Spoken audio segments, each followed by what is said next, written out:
ఇక్కడ వచ్చే వరకు ఈ ప్రగతి ఎంత ఉంటుందని తెలియదు.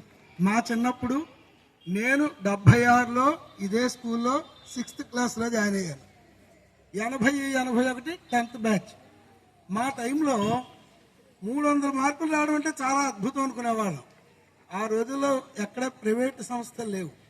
ఈవేళ ప్రైవేటు సంస్థల యొక్క తీవ్రమైన ఒత్తిడి, పోటీ, ఇంతటి పోటీని తట్టుకుని ఈ గవర్నమెంట్ స్కూల్లో 11 మంది 500 మార్కులు దాటాయనే మాట వింటూ ఉంటే నాకు అది మామూలు ఆశ్చర్యంగా లేదు. అంటే ఉపాధ్యాయులు ఎంత కష్టపడ్డారో, ఎంత వృత్తి నిబద్ధతతో పనిచేసి పిల్లల మీద ప్రేమతోటి అధ్యాపన చేశారో దీన్ని బట్టి అర్థమవుతుంది. మరి ఉపాధ్యాయుల యొక్క ఆ అకుంఠితమైన దీక్ష, శ్రద్ధ వృధాగా పోకూడదు అంటే మీరు అత్యున్నత స్థాయిని అందుకోగలగాలి. మా రోజులు అలా ఉన్నప్పుడే మేమంతా ఏదో సాధించేసాము అంటున్నారు. మరి మీరు 500 మార్కులతో ప్రారంభం చేసినట్లయితే ఏ స్థాయికి పెడతారో ఆలోచించండి.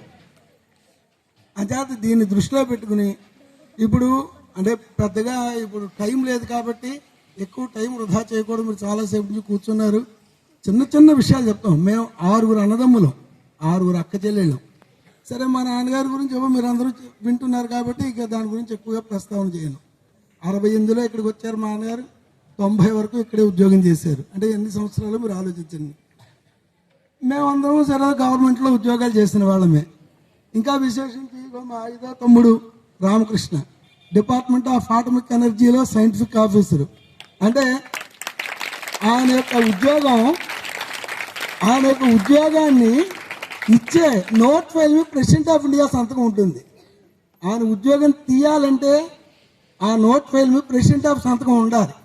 అంతటి అత్యున్నత స్థాయిలో పనిచేసి సరే కొన్ని కారణాల వల్ల వేదాధ్యయనం చేయాలి, హిందూ ధర్మం, ఏవో కొన్ని వ్యక్తిగతమైన ఆలోచనలతోటి ఉద్యోగం వదిలేయడం జరిగింది. ఆ తర్వాత ఆఖరివాడు శ్రీనివాస్.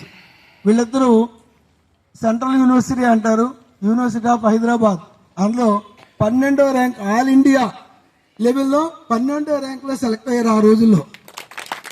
దాన్ని చాలా ఘనంగా చెప్పుకునేవారు. అదేవిధంగా డిపార్ట్మెంట్ ఆఫ్ అటామిక్ ఎనర్జీలో వాడు జాయిన్ అవ్వడం, సైంటిఫిక్ ఆఫీసర్గా. ఈయన ఐఐటి ఫ్యాకల్టీ మెంబర్గా. మొత్తం దేశంలో ఆయన తిరగని చోట్లేదు. ఆయన ఇంకా పెడతానంటే విదేశాలన్నీ కూడా ఆహ్వానం పలుకుతున్నా విదేశాలకు వెళ్ళే ఉద్దేశం లేక దేశానికి మాత్రమే పరిమితం అయ్యాడు.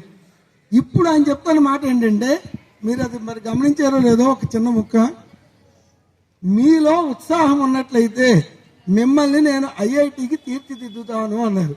ఇది రాజవొమ్మంగి. సుమారుగా భారతదేశ స్థాయిలో ఆలోచిస్తే ఒక చిన్న కుగ్రామం లాంటిది. ఇక్కడ మీరు ఎంత రికార్డు సంపాదించారంటే 500 మార్కులు 10 మందో 11 మందో దాటేశారు అంటే మీరు తెలియకుండానే చాలా అత్యున్నత స్థాయికి విద్యార్థులు చేరుకున్నారు. విద్యార్థుల్ని ఉపాధ్యాయులు కూడా తీసుకొచ్చారు.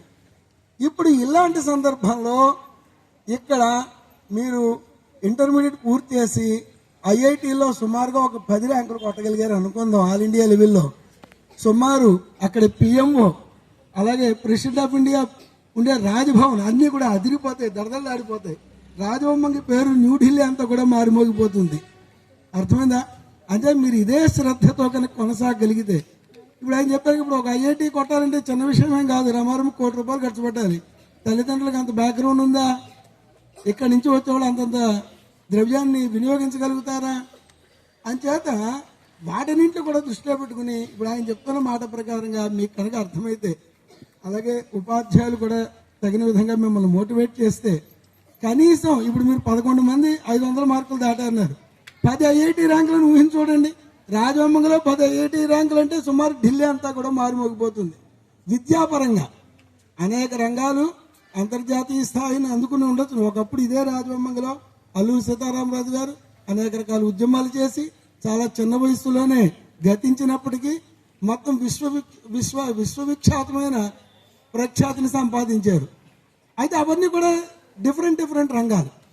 మీరు ఐఐటీలు కనుక కొట్టినట్లయితే ఇక్కడి నుంచి మీరు ఖరగ్పూర్ ఐఐటీకో లేదా అలాగే కాన్పూర్ ఐఐటీకో అత్యున్నత స్థాయికి వెళ్ళగలిగారు అనుకోండి. ఏ స్థాయి వస్తుందో చూడండి. అంచేత ఇప్పుడు ఈ ఇచ్చేటువంటి బహుమానాలు ఇవేం చిన్నవి, ఏదో సరదాగా మేము చిన్నప్పుడు చదువుకున్నాం కదా అనే ఆలోచనతో మా తమ్ముడు ఏదో ఏర్పాటు చేశాడు. ఇది కాదు లెక్క, ఇది ప్రారంభం అనుకోండి. మీలో మంచి మోటివేషన్ కనుక వచ్చినట్లయితే బాగా ఆలోచించి ఐఐటి విన్ అవ్వాలి. ఇప్పుడు ఐఐటి అనేది ఎంతో డబ్బు ఉన్న వాళ్ళకి, ఎంతో ఉన్నతమైన ప్రైవేటు అంటే కార్పొరేట్ కాలేజీల్లో చదివే వాళ్ళందరికీ కూడా జీవితానికి సంబంధించిన పెద్ద ఇన్స్పిరేషన్ అనమాట. అంటే మనం ఎప్పటికైనా సరే ఐఐటి కొట్టగలిగితే అనే ఒక ఆలోచన ఉంటుంది. కాబట్టి ఆ అవకాశాన్ని ఇస్తున్నారు కాబట్టి ఆలోచించండి. కెమిస్ట్రీలో వాడు సర్వసమర్థుడు. ఐఐటి కెమిస్ట్రీ బ్రహ్మాండంగా అందులో అన్ని రకాల టిప్స్ మీకు చెప్పగలుగుతాడు. మీరు సునాయాసంగా ఐఐటి కెమిస్ట్రీలో సాధించగలుగుతారు. ఇంకా ఫిజిక్స్, మ్యాథ్స్ ఇలాంటి రంగాలు కూడా వాడి కొలిక్స్ ఉన్నారు. మంచి మంచి అంటే చాలా సూక్ష్మమైనటువంటి మార్గాలు, షార్ట్ కట్లో మీకు ఏవేవి సునాయాసంగా అందుకునేందుకు వీలైన, ఎందుకంటే ఎన్నో ర్యాంకులు తెచ్చినటువంటి అనుభవం ఉంది వాళ్ళకి ఆ ఉపాధ్యాయ బృందానికి. మీరు వినియోగించుకోగలిగితే అది ఈ రాజవమ్మంగ యొక్క కీర్తిని మీరు చాలా ఉన్నత స్థాయికి, జాతీయ అంతర్జాతీయ స్థాయికి తీసుకెళ్ళగలిగే విధానం అవుతుంది.